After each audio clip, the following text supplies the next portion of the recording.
Hello ನನ್ನ ಕುಟುಂಬದವರೇ, ಹೇಗಿದ್ರೆಲ್ಲರೂ? ಇವತ್ತು ನಾನು ನಿಮ್ಮ ಜೊತೆ ಶೇರ್ ಮಾಡ್ತಾ ಇದ್ದೀನಿ ಚಿಕನ್ ಕರಿ. ಇವಾಗ ಮನೆಯಲ್ಲಿ ಕೆಲವೊಮ್ಮೆ ಪಾರ್ಟಿ ಇರುತ್ತೆ, ಅಥವಾ ಸ್ವಲ್ಪ ಜನ ಜಾಸ್ತಿ ಬಂದಿರ್ತಾರೆ, ಅಥವಾ ನೀವೇ ಮನೆಯಲ್ಲಿ ಸ್ವಲ್ಪ ಜಾಸ್ತಿ ಜನ ಇದ್ದಿರಾದರೆ, ಏನಾದರೂ ಫಂಕ್ಷನ್ ಇದೆ ಆದರೆ ಖಂಡಿತವಾಗ್ಲೂ ಈ ರೀತಿ ನೀವು ಚಿಕನ್ ಕರಿ ಮಾಡಿ. ಎಲ್ಲರೂ ಕೂಡ ಇಷ್ಟಪಡ್ತಾರೆ, ಯಾಕೆಂದರೆ ಇದು ಕೇವಲ ರೈಸ್ ಜೊತೆ ಮಾತ್ರ ಅಲ್ಲ, ಇವಾಗ ನಾವು ದೋಸೆ ಇಡ್ಲಿ ಎಲ್ಲ ತಿನ್ನೋದಾದರೂ ತುಂಬ ಚೆನ್ನಾಗಾಗುತ್ತೆ. ಇದಕ್ಕೆ ಇವಾಗ 4 ದೊಡ್ಡ ಸೈಜ್ ನೀರುಳ್ಳಿಯನ್ನು ಸ್ವಲ್ಪ ಎಣ್ಣೆ ಹಾಕಿ ಫ್ರೈ ಮಾಡಲಿಕ್ಕುಂಟು. ಇದರೊಂದಿಗೆ ನಾನು ಹಾಕ್ತಾ ಇದ್ದೀನಿ ಒಂದು 5ರಿಂದ 6 ಹಸಿಮೆಣಸಿನಕಾಯಿ, ಒಂದು ಫುಲ್ ಗೆಡ್ಡೆಯಷ್ಟು ಬೆಳ್ಳುಳ್ಳಿ ಹಾಗೂ ಒಂದು ಅರ್ಧ ಇಂಚಷ್ಟು ಶುಂಠಿ. ಇಷ್ಟನ್ನು ಹಾಕಿ ಈ ಮೂರನ್ನು ಕೂಡ ಒಳ್ಳೆ ರೀತಿ ಕೆಂಪಾಗಿ ಕಲರ್ ಚೇಂಜ್ ಆಗುವವರೆಗೂ ಫ್ರೈ ಮಾಡೋಣ. ಇಲ್ಲಿ ಇವಾಗ ನೋಡ್ಬೋದು ನೀರುಳ್ಳಿ ಕಲರ್ ಎಲ್ಲ ಚೇಂಜ್ ಆಗಿದೆ. ಈ ರೀತಿ ಮಾಡಬೇಕು ಪರ್ಫೆಕ್ಟಾಗಿ.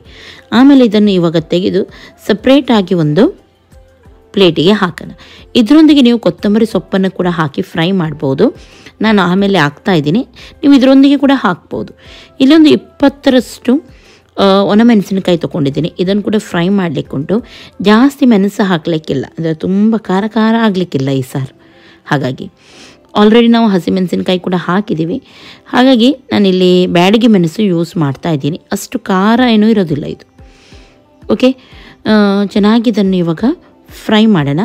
ಫ್ರೈ ಮಾಡಿ ಅದೇ ಸಪ್ರೇಟಾಗಿ ತೆಗೆದಿಟ್ಟಿದ್ದೀವಿ ನೋಡಿ, ಅದಕ್ಕೇ ಹಾಕೋಣ. ಇವಾಗ 1.5 ಟೇಬಲ್ ಸ್ಪೂನಷ್ಟು ಕೊತ್ತಂಬರಿ ಕಾಳು, ಅರ್ಧ ಟೇಬಲ್ ಸ್ಪೂನಷ್ಟು ಜೀರಿಗೆ, ಸ್ವಲ್ಪ ಕಾಳು ಮೆಣಸು, ಈ ಮೂರನ್ನು ಕೂಡ ತಗೊಂಡಿದ್ದೀನಿ ನಾನು. ಹಾಗೂ ಇದನ್ನು ಗ್ಯಾಸನ್ನು ಲೋ ಫ್ಲೇಮಲ್ಲಿಟ್ಟು ಚೆನ್ನಾಗಿ ಇದನ್ನು ಫ್ರೈ ಮಾಡಲಿಕ್ಕುಂಟು. ಒಳ್ಳೆ ರೀತಿ ಇದು 3 ಕೂಡ ಫ್ರೈ ಆಗಬೇಕು. ಹಾಗಾಗಿ ಗ್ಯಾಸನ್ನು ಲೋ ಫ್ಲೇಮಲ್ಲಿಟ್ಟು ಚೆನ್ನಾಗಿ ಇದನ್ನು ರೋಸ್ಟ್ ಮಾಡೋಣ. ಓಕೆ, ಇದು ಫ್ರೈ ಆಗಿದ್ದೆ. ಇದಕ್ಕೆ ದಾಲ್ಚಿನ್ನಿ ಒಂದು 3 ತುಂಡಷ್ಟು, 2 ಏಲಕ್ಕಿ, 3 ಲವಂಗ ಹಾಗೂ ಸ್ವಲ್ಪ ಬಡಿಶೇಪ್ ಒಂದು 1/4 ಸ್ಪೂನಷ್ಟು, ಇಷ್ಟನ್ನು ಹಾಕಿ ಫ್ರೈ ಮಾಡೋಣ. ಹಾಗೂ ಇದನ್ನು ಸಪ್ರೇಟಾಗಿ ತೆಗೆಯೋಣ. ನಾನು ಹೇಳಿದೆ ನೋಡಿ, ಕೊತ್ತಂಬರಿ ಸೊಪ್ಪು ನೀರುಳ್ಳಿ ಫ್ರೈ ಮಾಡುವಾಗಲೇ ಹಾಕಬೇಕಿತ್ತು. ಅದು ಸ್ವಲ್ಪ ಮೆಸ್ಸಾಗಿ ನಾನು ಈ ಟೈಮಲ್ಲಿ ಹಾಕ್ತಾ ಇದ್ದೀನಿ. ಓಕೆ, ಇದನ್ನು ಕೂಡ ಚೆನ್ನಾಗಿ ಬಾಡಿಸೋಣ. ಇವಾಗ ಮಸಾಲೆ ಇಲ್ಲಿ ಆಲ್ಮೋಸ್ಟು ರೆಡಿ ಆಗಿದೆ. ಇನ್ನು ಸಾರು ಮಾಡಲಿಕ್ಕೆ ಬೇಕು ತೆಂಗಿನಕಾಯಿ. ಹಾಗಾಗಿ ಒಮ್ಮೆಲೆ ತುಂಬ ಚೆನ್ನಾಗಿದ್ದೀರಾದರೆ ಸ್ವಲ್ಪ ಜಾಸ್ತಿ ತೆಂಗಿನಕಾಯಿ ಹಾಕ್ಬೋದು. ನಾನಿಲ್ಲಿ 2 kg ಚಿಕನ್ಗೆ ತೋರಿಸ್ತಾ ಇದ್ದೀನಿ.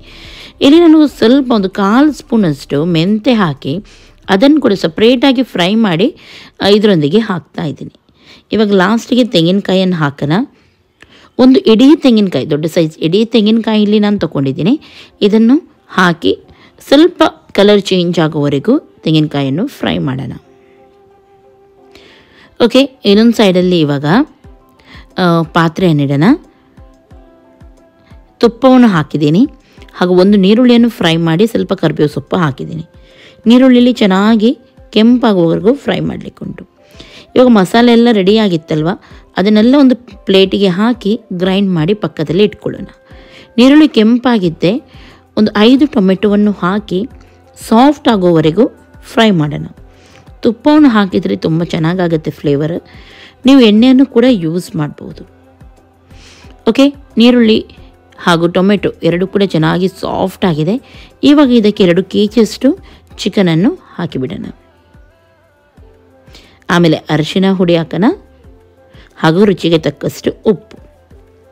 ಚೆನ್ನಾಗಿ ಇದನ್ನು ಮಿಕ್ಸ್ ಮಾಡಿ ಬೇಯಲಿಕ್ಕೆ ಇಡೋಣ. ಬೇಕಿದ್ರೆ ಸ್ವಲ್ಪ ನೀರನ್ನು ಸೇರಿಸಿ ಕೂಡ ನೀವು ಬೇಯಲಿಕ್ಕೆ ಇಡ್ಬೋದು.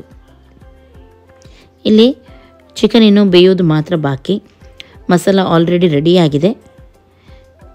ಓಕೆ, ಚಿಕನ್ ಬೇಯುವಾಗ ಗ್ರೈಂಡ್ ಮಾಡಿ ಪಕ್ಕದಲ್ಲಿ ಇಟ್ಕೊಳ್ಳಿ.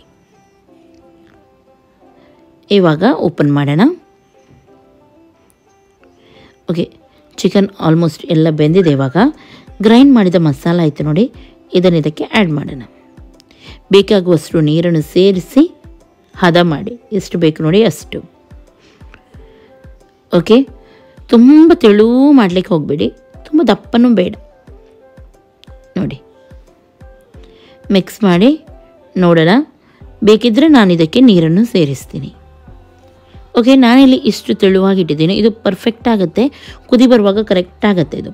ಇವಾಗ ಇದನ್ನು ಮುಚ್ಚಿಡೋಣ, ಒಳ್ಳೆ ರೀತಿಯೊಂದು ಕುದಿ ಬರಲಿ. ಓಕೆ, ಇವಾಗ ಚೆನ್ನಾಗಿ ಕುದೀತಾ ಉಂಟು. ಉಪ್ಪು ಹುಳಿ ಖಾರ ಎಲ್ಲ ಕರೆಕ್ಟಾಗಿದೆಯಾ ನೋಡಿ.